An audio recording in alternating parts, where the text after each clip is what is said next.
shot after. So welcome to the webinar on life balance. I'm Anne Rolfe of Mentoring Works. And you know, even before the pandemic and all its attendant difficulties added to our load, many people felt overwhelmed with competing demands as they struggled and juggled work hours and non-work commitments, relationships, home, health, and leisure. Often they had precious little time for themselves.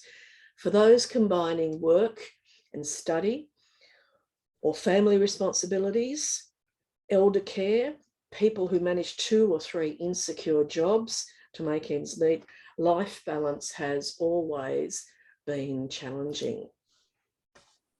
If this is the case for the people you mentor, then you're going to have to help them out in your conversation. And the ways you can do that is by help them sort out their personal values and priorities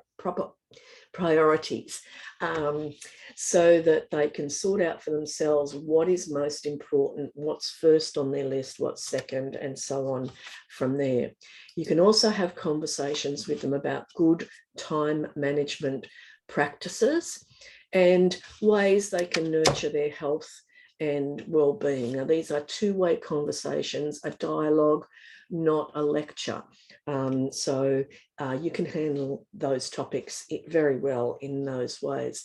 And before we get started on our topics today, I'd like to ask you how you are feeling. And I'd love you to share. And if you want to do that anonymously, you can type into the chat, but what you can do is actually type in and address your comment just to me, and then I'll see your comment and I'll read it out and share it, but I won't mention who's made what comment. So if you want that anonymity, we can handle that by just, you'll see the little blue bar there that says you can post to everyone, or you can post a direct message to me. I will share it because this is what I want to do. I want to find out, I want to take the pulse a little bit and see how you're feeling today. And I'll share with you, I'm a little bit anxious right now. I have a daughter and grandchildren in Hong Kong, and you may or may not know they've just brought in some fairly draconian measures over there for COVID. And my daughter, who's an Australian citizen, is bringing her children home here to Australia for a little while, where she will not risk being separated from her children if any of them test positive, and where the children can get access to going out to play with other children and in playgrounds and so forth. Life there has got a little bit difficult for her as a family person, and it's quite unfortunate. So I'm just going to read out now how others, so I am feeling somewhat stressed and anxious, and you can probably feel it in my demeanour. Someone walked into my house just yesterday and said, why do you look tired and stressed? So I am looking that way a little bit, and that is why we're making a lot of arrangements for her to get here and to continue her work from here in Australia, and, you know, organising accommodation, that sort of thing, but we'll get it done. Okay, so I'm just looking at your feelings here, and we have someone who is, like me, feeling somewhat anxious. Someone who's feeling excited because they have 80 days to retirement. So as someone who has begun a transition to retirement, I'm semi-retired, can I tell you, it is a wonderful, wonderful experience. Someone else feeling better after having a cold earlier this week. Someone who's unsettled about Russia and Ukraine. Someone who's working all the time, has no balance. Okay. Oh dear. Someone who's feeling, and I'm reading these out to you because I want us to all understand that how we're feeling may or may not be how other people are feeling. We may have a lot in common emotionally, we may not. The chances are the people you are mentoring could have this whole range of feelings, from anxiety to excitement, to concerns and worries, to burnout and stress. So yeah, so just checking in with you. Someone else who's exhausted emotionally, been walking from home for 7 weeks, so it's harder. managing staff in these situations. Someone's saying congratulations, probably to the person who's got 80 days left. Someone else is feeling hopeful and inspired, overwhelmed with world affairs and ever-changing events. Same regarding Russia, Ukraine. Not good, in isolation for 2 weeks at home. I'm so sorry to hear that. A little weary, have had, I think that's sciatica, and I'm not sleeping well at the moment. Going to, sorry, I lost that. Going to an osteo and feeling hopeful. Yeah. I'm glad to be here with you all to focus on life balance. Happy for the weekend. Tired and stressed. World events are very scary. Okay, I think that gives us the gamut of feelings there, and all of that is completely understandable, and probably what we're contending with both in ourselves and also with people we might be mentoring. So in this webinar, what we're actually going to talk about is, I'm going to start by talking about burnout, and then I'm going to talk about 4 elements of life balance. So the 4 things that are going to, 4 big picture things that are going to make a difference in our world. And then I'm going to share with you probably the most important thing in my life that I have ever learned. It's the thing that allows us to manage stress. It's something that can impact on our time management. And it's just something that's so worthwhile. I really want to share it with you. Some of you may well be familiar with it as well. So let me start with this idea of burnout. And one of the things that has been a buzzword around for quite some time, apart from burnout, as burnout became an issue, is the idea of well-being. So well-being, it's more than a buzzword. It has significant impact on our work, our health, and our society.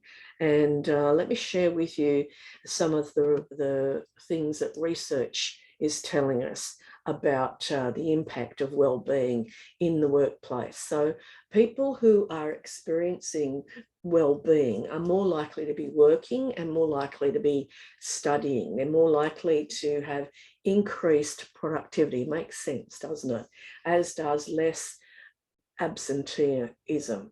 So this puts the business case to organisations for focusing, as many do these days, on their employees' well-being. I think in the last probably decade, we've seen more and more organisations with well-being strategies included in their human resources portfolio. In terms of personal health, when you have more well-being in your life, you reduce the risk of heart attack, longer lifespan, greater immunity, and faster recovery from disease. And you're less likely to overconsume alcohol or consume tobacco and drugs, which are obviously going to have poor health impacts for you. In terms of society, we have better relationships. We're more involved in the community, and we're more likely to have a positive influence on other people. So it's important as mentors that we look to our own well-being. You know, it's kind of like in the days when we used to travel by airplane. You get on the airplane and they give you the safety demonstration, and they show you the oxygen mask drops from the ceiling in the case of whatever. And they always say, fit your own mask first and then help other people. And looking after yourself and your well-being is like that too. You can't expect to help other people if you're not taking good care and nurturing yourself. It is not selfish to look after yourself. It is important if you want to reach out and be able to help other people. We all have varying levels of stress and times when we're going to be impacted with things in our health and so forth. And But overall, if we are looking after our well-being, we're going to be better off ourselves and better off and better able to respond to those we love and care about, and those we work with and those we mentor. So this is really important.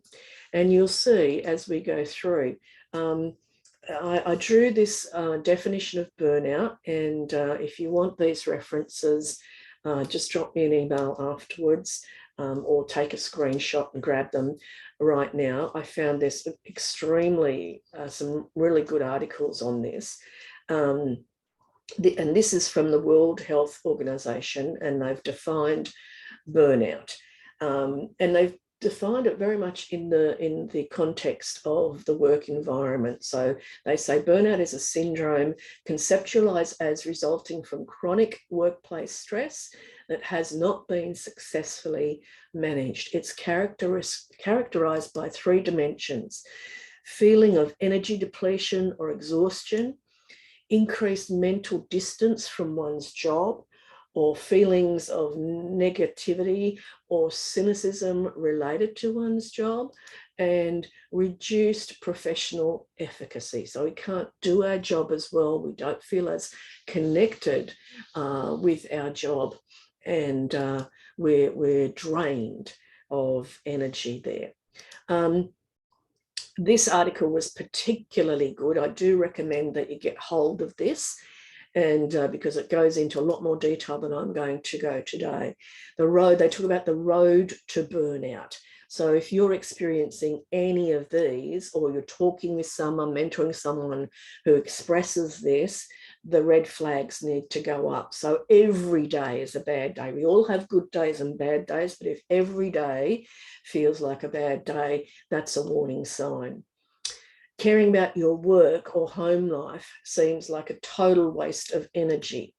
You're exhausted all the time. Now, it's natural to feel exhausted some of the time, but if that's all the time, then we've got a real problem. The majority of your day is spent on tasks you find either mind-numbingly dull or overwhelming. You feel like nothing you do makes a difference or is appreciated. And you can see a clue in this last one. If you're a manager or a leader, your people may be feeling like this, and there's such a simple thing that you can do. And someone said managing people is more difficult when you're doing that remotely. People are working from home. A simple expression of appreciation will make a vast difference to someone who feels like they're not. It needs to be genuine. And look up the details on feedback, or read some information on feedback. I'll have a webinar later on in the year on feedback.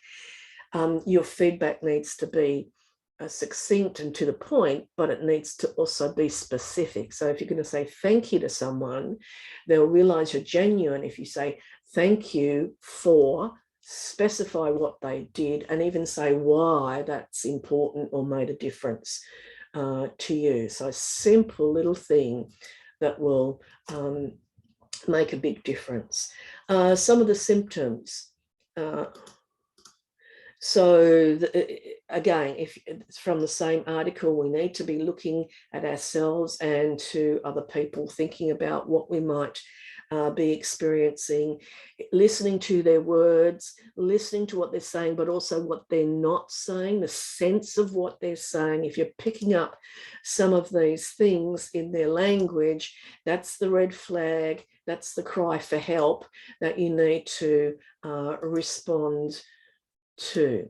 So now I do want you to understand, however, let me just go back to those symptoms for a minute. So, take a screenshot, get the reference, go and read up more on this, because I'm only giving you the broad overview here, and it's such an important topic.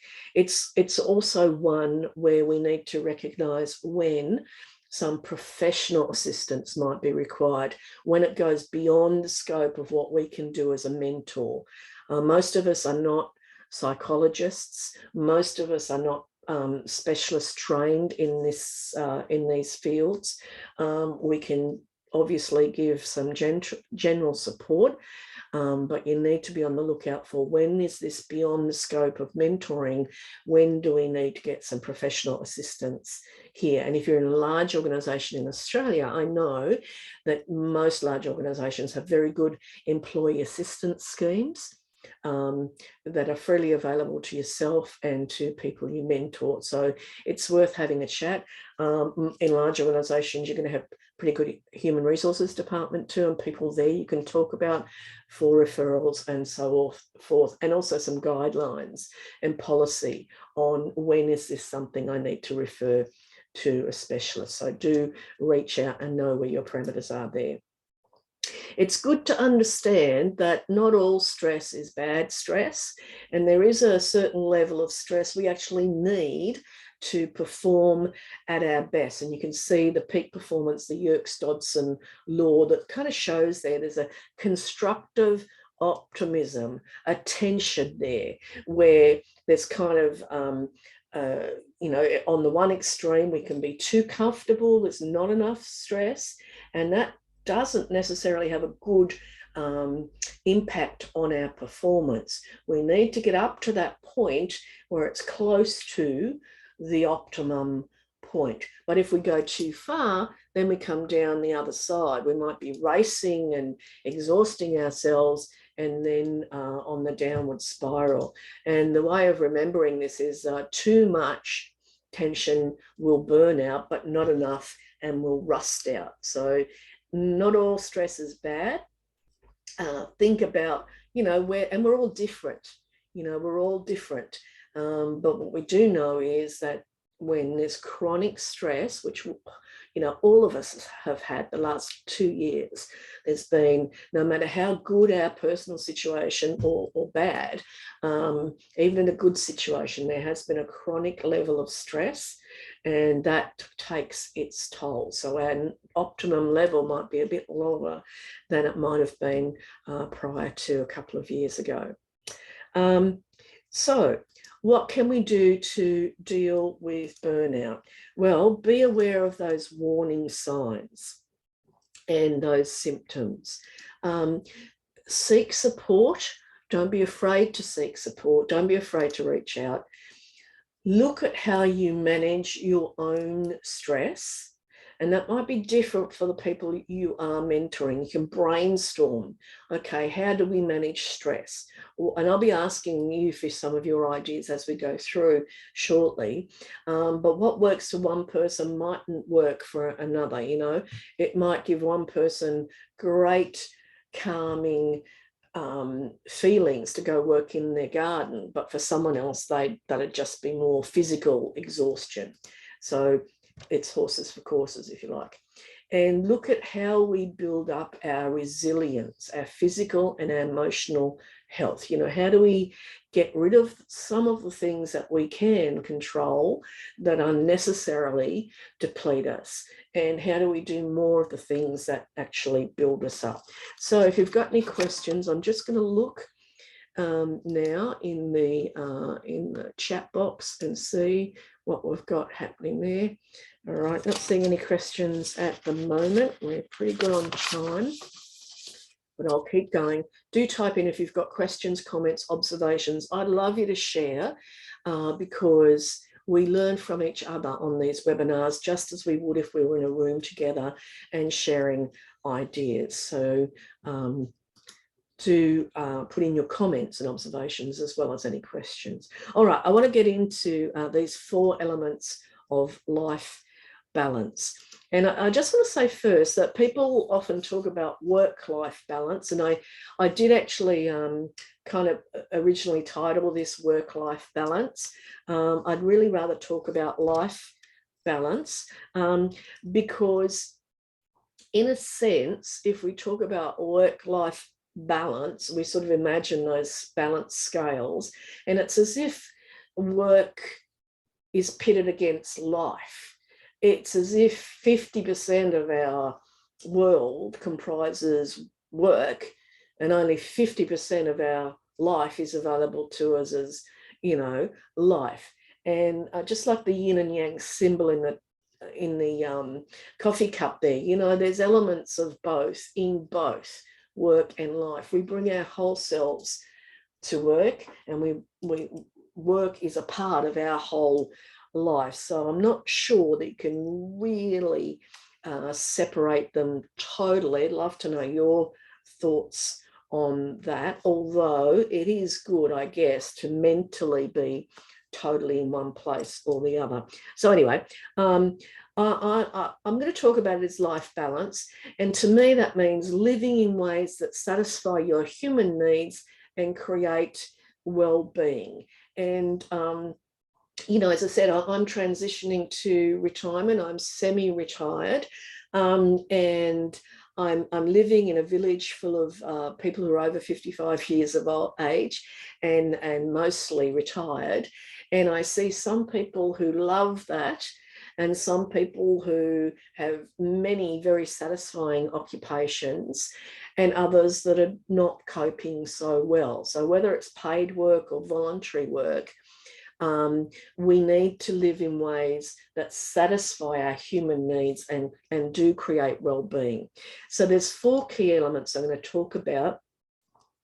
The physical, the emotional, the mental, and the spiritual. And I'm going to ask for your thoughts as we go through these and your suggestions in each of these areas. There's overlap, but your suggestions about how you look after yourself in each of these areas. So let's start with the physical, because very few of us can provide for our own physical needs without money.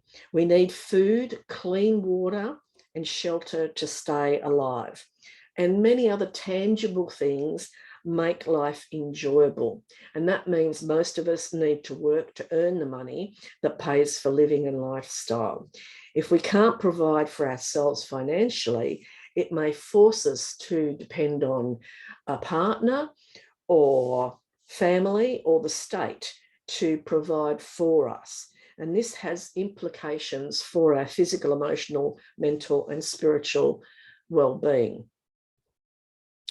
And when we, and some of us end up doing work that robs us of the ability to look after our physical health. If we don't get enough exercise, we're too busy working to take time out for ourselves for exercise or relaxation, or if we have to sit all day. I've heard several times that sitting is the new smoking in terms of what we know about what it does to our health.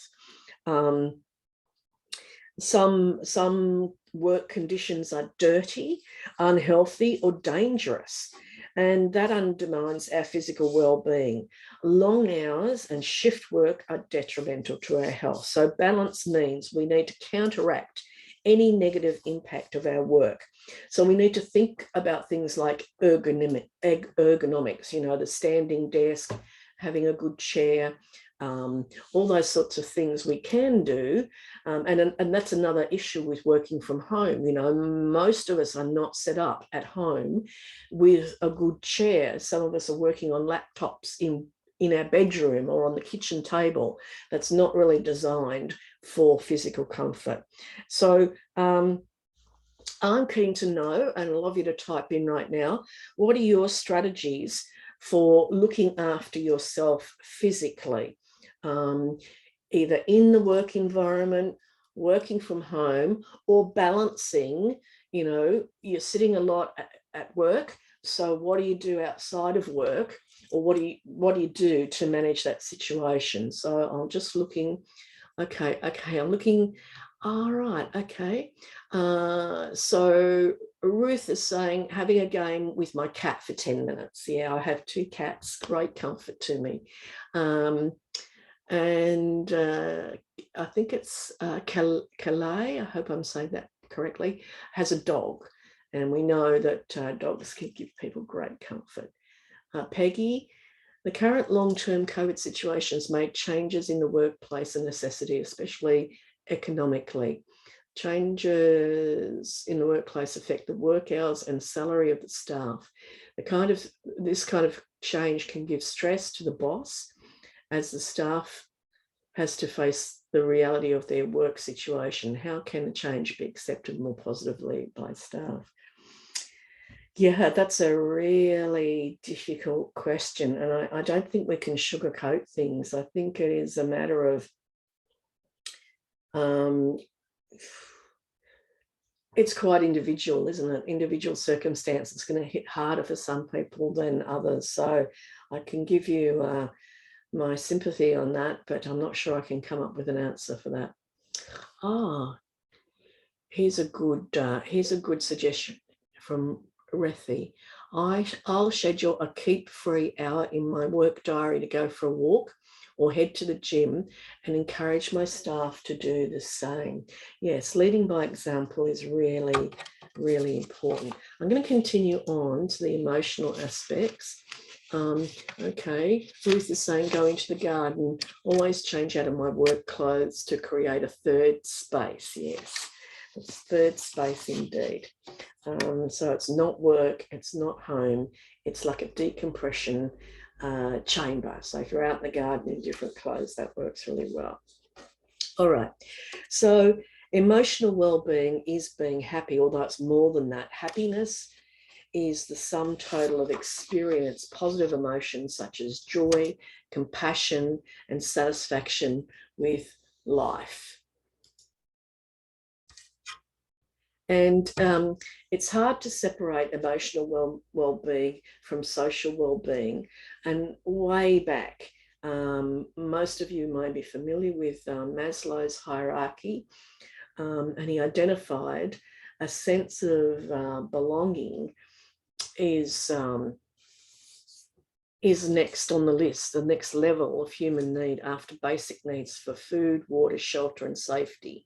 So the physical aspect we just talked about covers that physical need for food, water, shelter, and safety. And the next above that, those levels, is the belongingness and love needs. We need to feel that comfort of belonging to a group, a tribe, a family, or even the colleagueship we feel in a workplace, sports team, or any group where we can really connect and feel that belonging.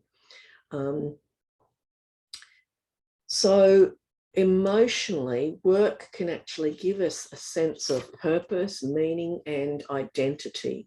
It gives us connection, interaction, and belonging. And of course, working from home doesn't have to take away all of that, but it can dampen down some of that. So that's what we need to really work on to ensure people are still feeling that connection, still having the social interaction, not just the business or work interaction, that they do feel they belong.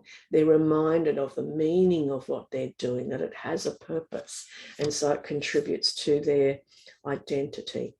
And we also need to be aware, and I talked about burnout earlier, but one of the things that can really harm our well-being and accelerate burnout and stress us and do us harm in this emotional area is if there is bullying or harassment or discrimination in the workplace, where people are experiencing sexism, racism, even ageism, if there's any sort of hostile environment. Now, you need to be aware of this as a mentor, because usually these are very difficult for individuals, even with a mentor support, to deal with alone. They're usually structural issues, and by that I mean kind of they are part of the culture or the structure of the organisation, and they may well require specialist support. So once again, I remind you, there are parameters, boundaries, if you like, as to what you can contribute as a mentor, and be aware of them.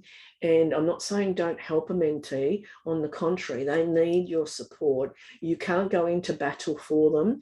These are not likely things you're going to win.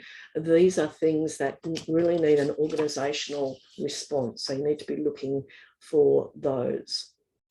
Let's move on to the mentor. As I said, there's a lot of overlap between these. So I'll ask you again in a moment, what sort of things do you do to look after yourself in these areas? Remember, fit your own mask first, like on the aeroplane safety demonstration. Look after yourself so you can look after other people. So most people want life to be mentally stimulating with enough challenge to keep them interested, but not so much they feel overwhelmed. We want kind of a Goldilocks situation. Think back to that Yerkes-Dodson diagram I showed you before. They want enough challenge, but not too much. Too little. If we have too little challenge in our work, we're going to feel bored. And that's quite stressful as well. But if we have too much, we're going to feel overwhelmed. So just like in that story, when Goldilocks was trying the porridge and it was too hot, too cold, just right. We need to work out the level of challenge. So we're stretched sometimes, but not stretched over the limit. We can bounce back. We're not overwhelmed. And we have strategies in place to manage when we've got a lot of challenge. But we're not overwhelmed, but we don't have too little challenge, so little that we become bored and we rust out. So mental well-being is as important as physical health, and it's closely linked to both emotional and physical well-being. And, you know, I made a point of talking about bullying and harassment and those sorts of things because they create mental and emotional pain. And we know the emotional pain pathways, the neurons in the brain, so close to the physical pain pathways that it feels as bad as physical pain. So love to know, what are your strategies for looking after yourself mentally and emotionally? And then we'll look at the spiritual. Okay, so what are your strategies? What do you do to keep yourself well? One of the things I do, I've got onto the Wordle craze. So every morning I look up Wordle. It's if you don't know, it's a 5-letter word puzzle. You have 6 goes to guess the 5-letter word of the day. You get feedback. It's online and it's free, no advertising. And it's a way just to focus your mind. You're busy thinking about a simple little puzzle and you can't be thinking other thoughts while you're trying to work out this puzzle word. You get feedback. The puzzle tells you if you've got the right letter in the right place, you'll get a green tile. If you've got the right letter, but it's on the wrong place, you'll get a yellow tile. So you've got 6 goes to, so Veronique enjoys Wordle as well. I play some other puzzles as well. So does Michelle. And Ruth, box breathing. Ruth, I wonder if you can tell us about box breathing. I'm not sure about that. Certainly I know sort of the yoga type breathing. Deep abdominal breathing is very calming. Okay. Okay. You can type in more suggestions. I'm going to just keep going here and talk about the spiritual aspect of this. Now, again, this is different for different people, and I want to be respectful of everyone's beliefs here. And because there is a human need for meaning and purpose in life that is satisfied by spirituality of some description. Even those of us who have different beliefs, that we still have this need. It may or may not include religious beliefs. Spiritual well-being is about the inner self connecting with something other, and also making some kind of contribution to the world or the greater universe, whatever you see that as. And some people can indeed express that through their work. Their work gives them meaning or purpose, and they're making a contribution through that. Or it may be in another way through an appreciation of art, music, literature, and nature. But what it means in the context of balance, life balance. It's really about creating the space and the time in your life to nurture your spirit or your soul, or whatever words you choose to put around that. It's making space and time for love. And that might be love of children, family, a partner, your friends, your community, your society, your country, your culture, the world, whatever that is meaningful for you. Appreciation of, and I know it's hard to do with so much going on and so many bad things going on in the world, but taking space and time out of your day every day to feel appreciation. You know, there was a time in my life I was having tough times, and I kept an appreciation journal. And this is a scientifically researched from positive psychology to make a difference in life for both those who have a lot of toughness and those of us who are fine, to simply write down before you go to sleep each night 3 things you are grateful for in your gratitude journal. And you know, there was sometimes when I'd lay in my bed and the only thing I could think of immediately was, oh, I'm in a comfortable bed, I'm warm, I'm comfortable, I've got a roof over my head. But then it would lead me to think, well, I've got food in my cupboard, you know, I've got this, I've got that. Okay, those are material things. There are other things to be grateful for. So just making time for that can make a big difference. Okay. Thanks, Ruth. Okay, Peggy's saying, attend these webinars, really helpful. Good to meet a variety of people, even at a distance. Yeah, it is lovely. So Ruth is sharing her box breathing. So breathe in, count 2, 3, 4, hold, 2, 3, 4, and breathe out. 2, 3, 4, hold. That's great. Thanks for sharing that, Ruth. And I think it's really important, just even for a minute or two, to stop and focus on that breathing. It will make such a difference. Okay. So your mentee is going to want to, if they're talking to you about life balance, these are topics that may come up. It's really important, once again, we don't impose our own beliefs on others. We are respectful of their beliefs. And we have a two-way conversation. It's a dialogue. Dia means two. Logos comes from the Greek or Latin logos, words. Two-way words, two-way conversation.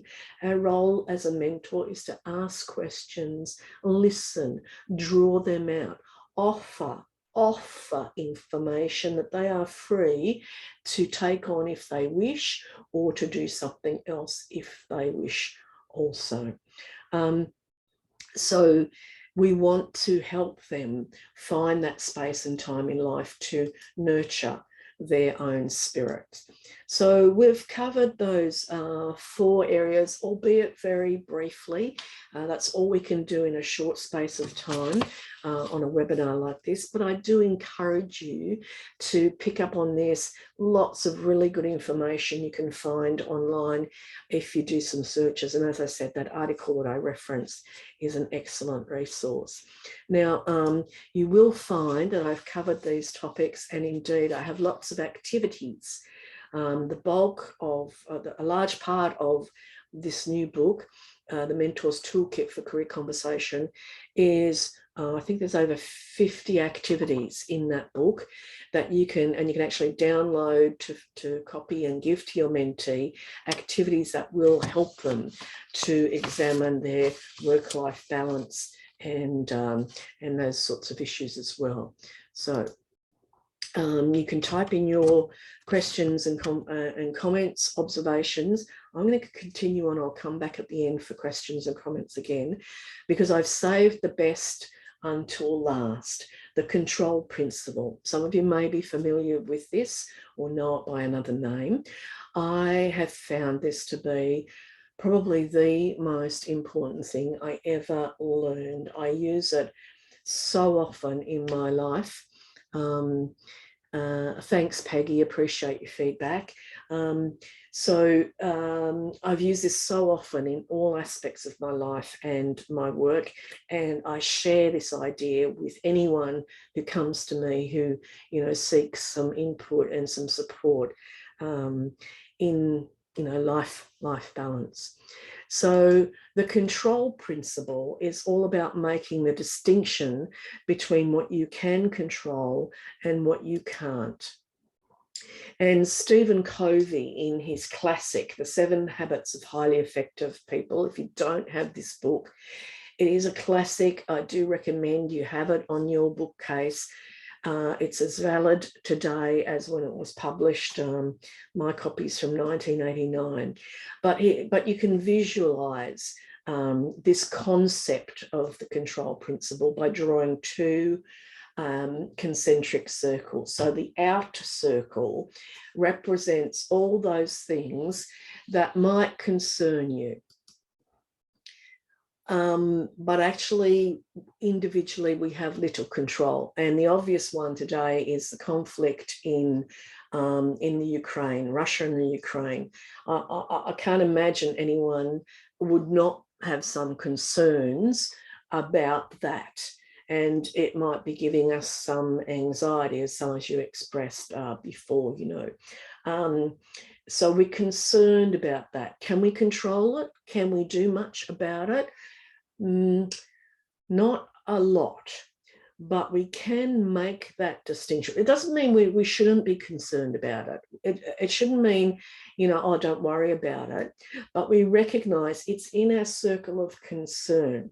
And if we put too much energy, thought, emotion, time, thinking about those things, if we dwell on it, if we're constantly ruminating and worrying about it, guess what? That's likely to make that circle get bigger and bigger and bigger until we're totally overwhelmed, because it's not the only thing we're concerned about in life, is it? We've got, you know, the ongoing COVID, we've got our friends, our family, we've got floods, and we've got this, we've got that, things that we are concerned about.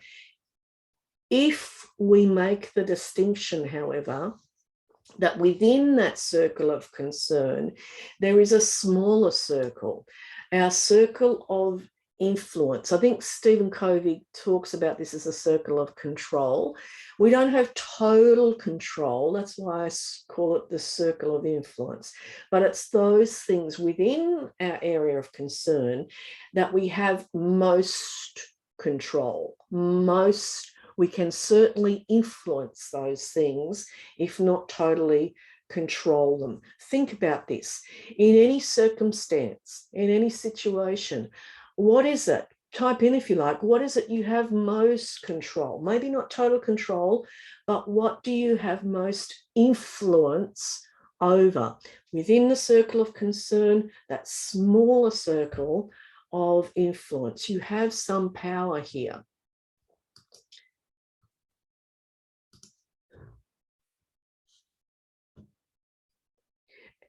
I'm just seeing to see if, okay, so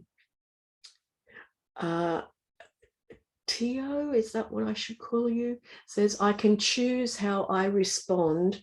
Oh, Tizzy, I'm sorry, I forgot. So Tizzy is saying, I can choose how I respond to situations. Spot on, Tizzy. We have most control, most influence over our words. So both the words that come out of our mouth and the words that we are saying to ourselves. Are we catastrophizing this? Or are we reasonably concerned and speaking in a more calm way? And Ruth is again reminding, I can control my breathing, control of my mind. Yes, so we can control our words, we can control our actions, so what we say and what we do. To some extent, we can control our thoughts, And that leads to an element of control, certainly influence on our feelings. You know, what we say to ourselves, that internal dialogue is definitely causing response, reaction of our feelings. So pulling back, allowing the executive function of our brain to say, hang on a minute, let's just pause here, breathe. Now, talk to ourselves. Let our executive mind talk to ourselves instead of that crazy reptilian brain that's just emotionally reacting. Now, I shouldn't say crazy reptilian brain. You know, it's there, it's reacting out of survival. You know, that's our fight, flight, freeze reaction, springing into action from, you know, very primitive times when we needed that to save us. But these days, it's still reacting there, and we need to allow time for the executive brain to come online to say, whoa, slow down, let's look at this. So Liz is saying, my response can be a choice. Yeah, that's the executive brain functioning there. I love Ruth's ideas or practice of breathing. That really helps us, because when we're very emotional and sort of in that almost panic, fight, flight, heart's going to be pumping. We're going to be breathing right up at the top of our lungs instead of that in, hold, out, hold that Ruth shared with us. Okay, so all of this is open to our influence. I want you to understand that you can't control other people. So when you're looking at circle of control, circle of influence, you can definitely influence other people. But first look at yourself. Control those that you can. And the thing is, once again, if you put your energy, your attention, your effort into your circle of influence, guess what? It gets bigger. You empower yourself. You extend your influence to other people around you. You can lead by example as a calm and resourceful person, someone who's reasonable, someone who labels emotions. Yes, I feel this way, or it seems to me you are feeling this way. That's perfectly reasonable. And we accept the emotion, and then we can take more rational actions if that's what's needed. But understand, you can't control all the circumstances or the situations you find yourself in. But if you do focus your energy, attention, and effort on your circle of influence, what you say, what you do, what you think, how you feel, your circle of influence will grow larger. You will grow stronger. You will have less stress, because we're building our strength, we're building our resilience. You'll have more control, more energy, because you're not wasting your energy on things that are beyond your ability to do anything about. And you can use it on the things that you can do something about. You'll have more time because you prioritize things that will make most difference. I haven't talked about time management today, but the control principle is a fundamental of time management, and thinking about how we manage our energy is a big component of time, and ultimately to balance.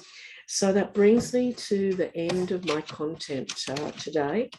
And in a moment, I'll take your questions and get back to your comments and observations. I'd love to know what your key takeaways are from today. And someone did say to me earlier, you know, some of this is not new, but it is good to have that reminder. I think we all need reminders from time to time. So perhaps you've been reminded of something you already knew. Perhaps you've been reminded of something that you knew, but now you can resolve to put that into action.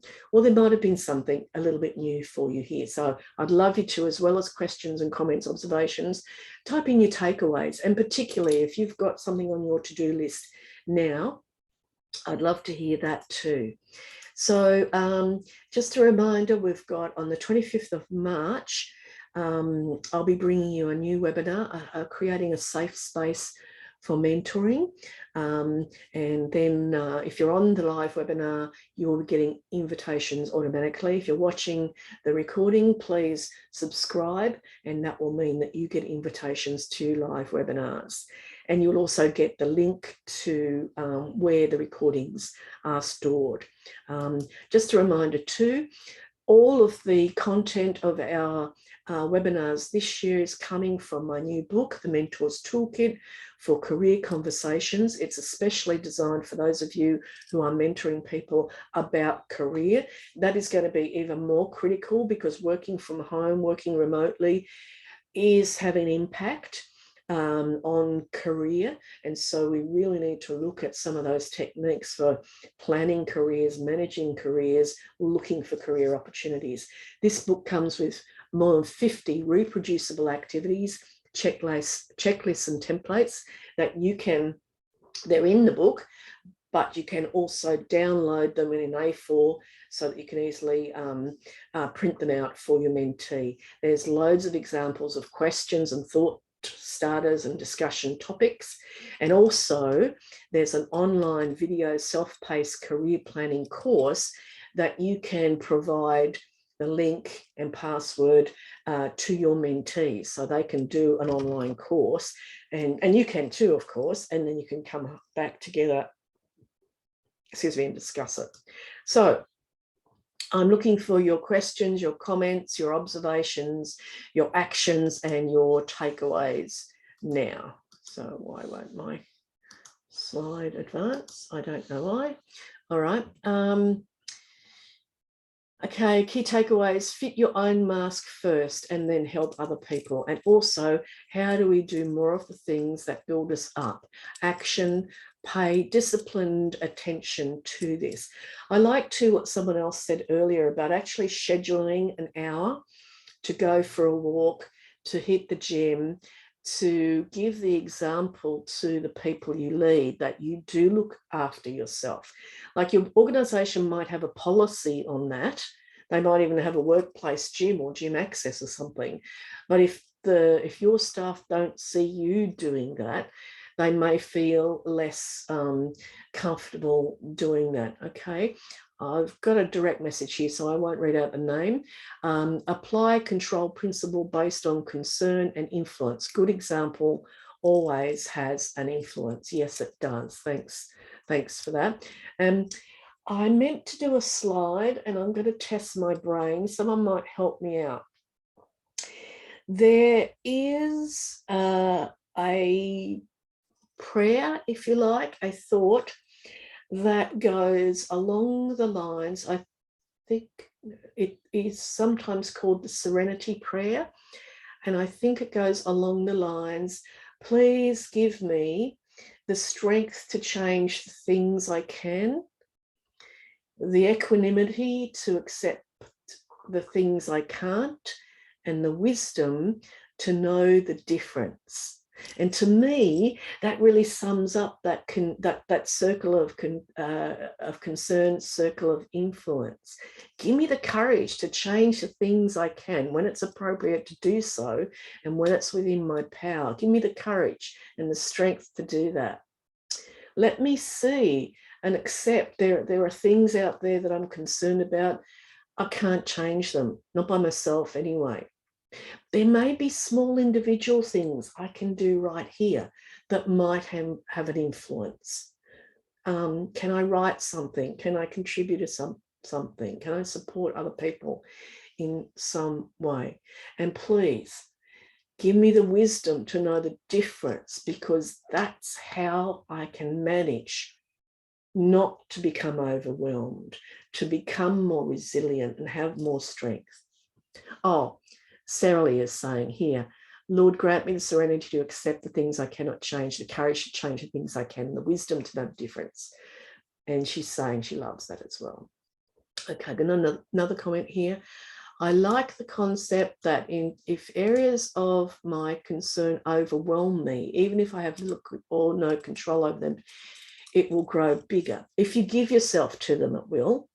If you give you, there's another technique that I've read in, that psychologists have recommended, is to give yourself a set time each day, both in the time of day and the period of time. So it can be 5 minutes or 10 minutes or 15 minutes if you must, to worry, to actually worry yourself silly for as long as that period. So if it's 10 minutes, 5 minutes, 15 minutes, at 4 o'clock this afternoon, if that's your designated worry time, you give yourself permission not to rationalize, to be as worried as you like, but only for that period of time. And then you switch back to executive function and you take more control and you get back into that circle of influence.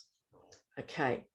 Thanks, Julie. I appreciate we have come up to the top of the hour once again. So for all of you who are still here, I will hang around a little longer if you'd like to ask questions, make comments, share your key takeaways. Otherwise, I'll say farewell. Thanks for joining us live, and I'll see you next month. I'm going to turn off the recording now, but I will stick around